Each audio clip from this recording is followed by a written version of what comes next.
हौखिबा Manipur legislative assembly की general election दा खुराई assembly constitution दा जनता दल यूनाइटेड की मिरेप ओइखिबा तोइजम लोकेंद्रो कांग्रेस पार्टी दा चंखिबगा इरोइनना एमपीसीसी की प्रेसिडेंट एमएलए के मेघचंद्रना हराउ तयामना ओखरे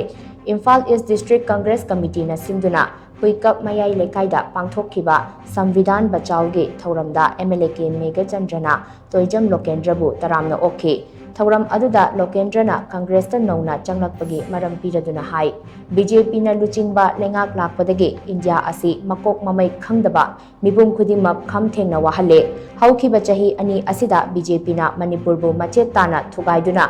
खुंदामिनरिबा फुरुप अनि चंगनाबा याहंदना लेरकली बीजेपी न मतम सांगना लेंगाक पाइदुना लेरगदि लेबाक असी काइबा सोइरोय बीजेपी माइथिबा पीगे हाइरबदि कांग्रेस नतना अतै पार्टी अमता लेते मणिपुर दसु कांग्रेस पार्टी दा मियामना थाजबा थंबा